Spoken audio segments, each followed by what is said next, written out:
Hello friends, ನಾವಿವತ್ತು ಬನ್ನಿ ಕ್ರೀಮಿಯಸ್ಟ್ paneer butter masala ಮಾಡೋಣ. ಅದ್ರ ಜೊತೆಗೆ ಪಾಲಕ್ ಚಪಾತಿ ಮಾಡೋಣ. ಸೊ ಫಸ್ಟು ನಾವಿಲ್ಲಿ ಪಾಲಕ್ನ ನೀರಲ್ಲಿ ಹಾಕಿ ಬೇಯಿಸ್ಕೊಂಡಿದ್ದೀವಿ ಫಸ್ಟೇನೆ. ಸೊ ಈಗ ನಿಮಗೆ ಇಂಗ್ರೀಡಿಯೆಂಟ್ಸ್ ಏನೇನು ಬೇಕು ಅಂತ ತೋರಿಸ್ತೀವಿ. ಈಗ ಫ್ರೆಂಡ್ಸ್, ನಾವು ಇದಕ್ಕೆ ಗೋಧಿ ಹಿಟ್ಟನ್ನ ಹಾಕ್ಕೊಂಡು ಒಂದು ಸ್ವಲ್ಪ ನೀರು, ಪಾಲಕ್ನ ರುಬ್ಕೊಂಡು ಅದಕ್ಕೆ ಒಂದು ಸ್ವಲ್ಪ ಉಪ್ಪು ಜೀರಿಗೆನ ಹಾಕಿ ಚೆನ್ನಾಗಿ ಮಿದ್ಬೇಕು. ಚೆನ್ನಾಗಿ ಮಿತ್ಕೊಳ್ಳಿ, ಒಂದು ಸ್ವಲ್ಪ ರೆಸ್ಟಿಗಿಡಿ.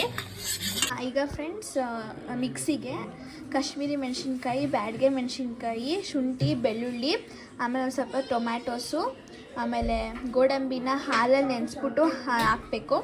ಆಮೇಲೆ ಒಂದು ಸ್ವಲ್ಪ ಕೋರಿಯಂಡರ್ ಅಂದರೆ ಕೊತ್ತಂಬರಿ ಸೊಪ್ಪನ್ನ ಹಾಕಿ ಒಂದು ಸ್ವಲ್ಪ ಉಪ್ಪು ಹಾಕಿ ಈಗ ರುಬ್ಕೊಂಡು ಬರಬೇಕು. ಪ್ಯಾನಿಗೆ ಆಯಿಲ್ ಹಾಕ್ಕೊಂಡು ಈರುಳ್ಳಿ ಹಾಕ್ಕೊಂಡು ಗೋಲ್ಡನ್ ಬ್ರೌನ್ ಬರೋವರೆಗೂ ಹುರಿಯೋಣ. ಈಗ ರುಬ್ಕೊಂಡಿರೋ ಕರಿನ ಇದು ಪ್ಯಾನ್ಗೆ ಹಾಕೊಳ್ಳೋಣ. ನಾವು ಇದಕ್ಕೆ ಏನು ಹಾಕೋಬೇಕು ಅಂತ ಅದು ಇದು ಮಿಕ್ಸರ್ ಹಾಕೊಂಡಾದ್ಮೇಲೆ ಇದಕ್ಕೆ ಒಂದು ಗ್ಲಾಸ್ ಆಫ್ ಮಿಲ್ಕ್ ಹಾಕ್ಕೊಂಡು ಒಂದು ಸ್ವಲ್ಪ coriander powder, jeera powder, black pepper, ಆಮೇಲೆ ಒಂದು ಸ್ವಲ್ಪ ಉಪ್ಪು ಹಾಕ್ಕೊಂಡು ಆಮೇಲೆ ಒಂದು ಸ್ವಲ್ಪ ಸಕ್ಕರೆ ಹಾಕ್ಕೊಳ್ಳಿ. ಆಮೇಲೆ ಗರಂ ಮಸಾಲ, ಮ್ಯಾಗಿ ಮಸಾಲ ಬೇಕಂದರೆ ಹಾಕೋಬೋದು. ಆಮೇಲೆ 250 ಗ್ರಾಮ್ಸ್ ಆಫ್ ಪನ್ನೀರ್ ಹಾಕೊಳ್ಳೋಣ. ಕಟ್ ಮಾಡಿರೋ ಪೀಸ್ ಮಾಡ್ಕೊಂಡಿರೋ ಪನ್ನೀರ್ನ ಮಿಕ್ಸರ್ ಒಳಗಡೆ ಹಾಕೊಳ್ಳೋಣ. ಒಂದೊಂದೇ ತೋರ್ಸೋಣ ಅಂತ ನಾವು ನಂದಿನಿ ಬಟರ್ನ ಮಿಕ್ಸರ್ ಒಳಗಡೆ ಹಾಕೊಳ್ಳೋಣ. ಆಫ್ ಮಾಡಿ.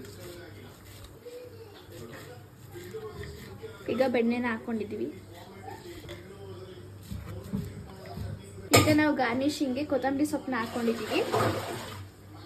ಒಂದು ಸ್ವಲ್ಪ ಮಿಲ್ಕಿ ಮಿಸ್ಟು ಫ್ರೆಶ್ ಕ್ರೀಮ್ ಹಾಕೋಣ.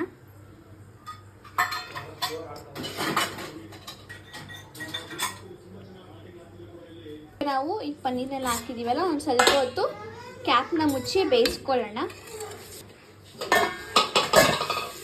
ಫ್ರೆಂಡ್ಸ್, ನೀವು ಪಾಲಕ್ ಚಪಾತಿ ಜೊತೆಗೆ ಇದನ್ನು ಸರ್ವ್ ಮಾಡೋದು ಸಿದ್ಧ.